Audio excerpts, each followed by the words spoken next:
Road భద్రత పడ్డతో ఆనందంగా జీవిద్దాం. ముందు వీడియోలో దీని గురించి అయితే నేను వెస్ట్ బైపాస్ రోడ్ ఇలా ఉంది ఇక్కడ అమరావతి దగ్గర అని నేను చెప్పినప్పుడు ఒకళ్ళకైతే అర్థం కాలేదని చెప్పనన్నారు. చాలామందికి మేబీ అర్థం కాకపోవచ్చు. నేను మొత్తం వీడియో అయితే చేసి పెట్టాను. కానీ ఇప్పుడు సింపుల్గా అయితే చెప్తాను నేను. హైదరాబాద్లో రింగ్ రోడ్ ఉంది. ఇప్పటికి కూడా చాలామంది దాని మీదకి వెళ్ళి లెఫ్ట్కి వెళ్ళాలా, రైట్కి వెళ్ళాలా, ముందుకు వెళ్ళాలా, వెనక్కి వెళ్ళాలని చాలా కన్ఫ్యూజ్ అవుతూ ఉంటారు.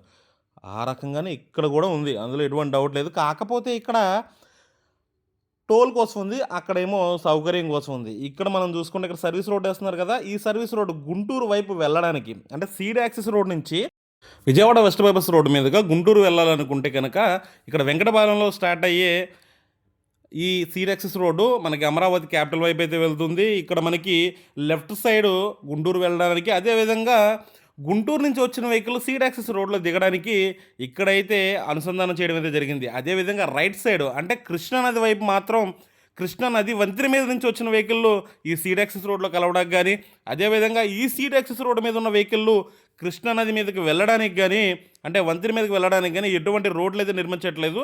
ఇక్కడ మాత్రం రెండు వైపులా ఇది మనం చూస్తున్న రోడ్డు గుంటూరు వైపు నుంచి వచ్చిన వెహికల్స్ సీడ్ యాక్సిస్ రోడ్లో కలవడానికి అది సర్వీస్ రోడ్ ఎగ్జిట్. ఆ పక్కది గుంటూరు వెళ్ళాల్సిన వెహికల్లు సీడ్ యాక్సిస్ రోడ్ నుంచి పైకి వెళ్ళడానికి. ఇది మనకు స్పష్టంగా అర్థమవుతుంది కదా. ఈ సీడ్ యాక్సిస్ రోడ్డుకి గుంటూరు వెళ్ళే వెహికల్లు వచ్చే వెహికల్ మాత్రం అనుసంధానం చేయడం అయితే జరిగింది. కానీ కృష్ణానది మీద నుంచి వచ్చిన వెహికల్లు అంటే ఇక్కడ ఇప్పుడు ఈ రోడ్డు చూసుకుంటే ఇక్కడ నుంచి సీడ్ యాక్సిస్ రోడ్ నుంచి కృష్ణానది మీదకి వెహికల్ వెళ్తాకి లేదు.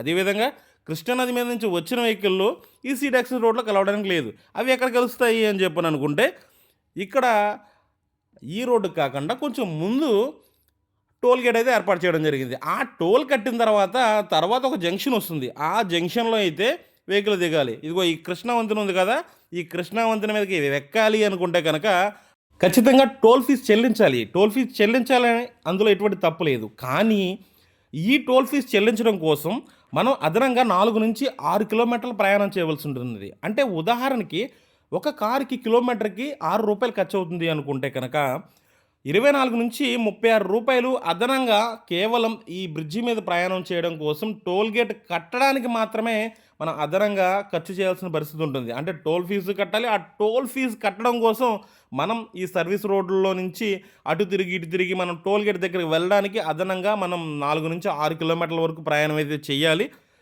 అంటే టోల్ ఫీజు కట్టడానికి కూడా మన అదనంగా ఫీజు ఇంధనం రూపంలో మనం చెల్లిస్తున్నాం అన్నమాట. ఇది ఇక్కడ జరుగుతుంది. ఇప్పుడు ఇదంతా కూడా మనం చూస్తుంది నది మీదకి వెళ్ళే దారిది. అంటే ఇక్కడ పూర్తి అయింది. నది మీద కూడా ఇంకా చాలా కొంచెం బ్యాలెన్స్ వర్క్ అయితే ఉన్నది. అదైతే జరుగుతుంది. ఇక్కడ మనం చూసుకుంటే దూరంగా మనకి టోల్ గేట్ అయితే కనిపిస్తుంది. దాని దగ్గరికి వెళ్ళి కూడా చూపిస్తాను. నేను ఈ వీడియోలో చెప్పాలనుకున్నది ఏంటంటే సీడ్ యాక్సిస్ రోడ్లోకి మనం ఎంటర్ అయిన తర్వాత అక్కడ నుంచి విజయవాడ వెస్ట్ బైపాస్ రోడ్లోకి వెళ్ళాలంటే గుంటూరు వెహికల్ మాత్రమే రావడానికి వెళ్ళడానికి ఉంటుంది. అది కాకుండా నది మీద నుంచి వచ్చే వెహికల్కి అక్కడ లేదు. నది మీదకి వెళ్ళడానికి అది లేదు. అన్నీ కూడా ఈ టోల్ కట్టిన తర్వాత అంటే ఇప్పుడు ఈ వంతెన మనం రోడ్డు చూస్తాం కదా, ఈ రోడ్డు మీదకి వచ్చి ఇక్కడ టోల్ కట్టిన తర్వాత మాత్రమే విజయవాడ వెస్ట్ బైపాస్ రోడ్డు కృష్ణానది వంతెన మీద వచ్చిన వాహనాలు అమరావతిలోకి ప్రవేశించడం అయితే జరుగుతుంది. అంటే దీన్ని బట్టి మనం ఏ రకంగా వాహనదారులు ఇది అవుతున్నారు అనుకుంటే టోల్ కట్టడం కోసం అదనంగా కొంత ఖర్చు పెట్టాల్సిన పరిస్థితి ఉంది అనేది మాత్రమే నేను ఈ వీడియోలో చెప్పాలనుకుంటున్నాను. అలా కాకుండా ఎక్కడికెక్కడ సింపుల్ వైజ్గా ఏర్పాటు చేయడం, లేదంటే ఒక ఇంకా అత్యున్నతమైన పద్ధతులని అవలంబిస్తే కనుక ఇంకా అద్భుతంగా అయితే ఉండేది.